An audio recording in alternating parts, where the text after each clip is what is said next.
it's me, Ed again. Today I'm going to make you a nice little paperweight. First of all, we need some molten glass from the furnace.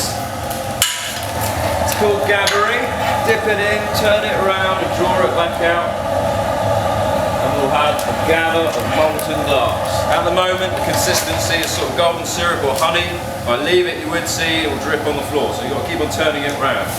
I'm dipping it in some powdered glass colour, pink, yellow and white, and now I'm going to let it all swirl around, get some nice wavy patterns in there, what we call marbling, and I'm going to roll it backwards and forwards on this table just to give it a bit of shape, and then I'm going to take it to the bench, and I want some nice bubbles in this paperweight, so I'm going to put some dents in it, and everywhere you put a dent you'll end up with a bubble.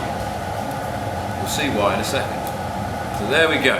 Lots of dents in there, nice swirly patterns. Now I'm going to dip it back into the hot glass.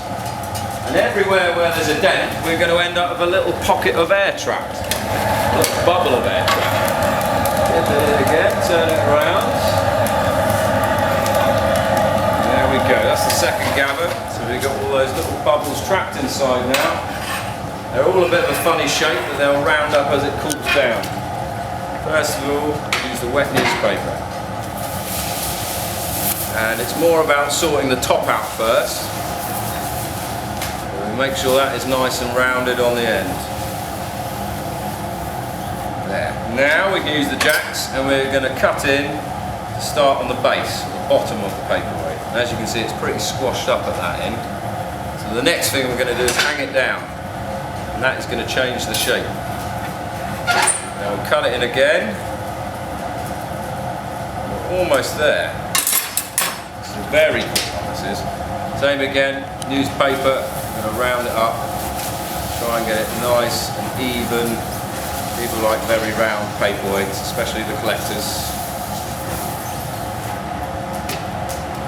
Jacks again to cut in the base. Hang it down one more time, just elongate it. Final bit of shaping. And that is about it, we are there. If I slow it down a bit, you will see lots of lovely little bubbles. So that's how they get the bubbles in the paper. Trade secrets. Last thing I'm going to do is use a wet file around the base.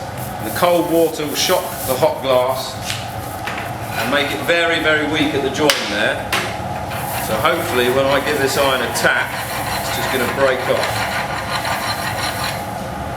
Got to let it cool down a bit more though, otherwise it will slump in the oven. Everything we make, anything that's made of glass, has to go into an annealing oven to cool down very slowly and evenly, usually overnight. But if it's a really big piece, it takes several days. Got the whacking stick, rest it on the shelf, a little whack. There we go, on in the oven.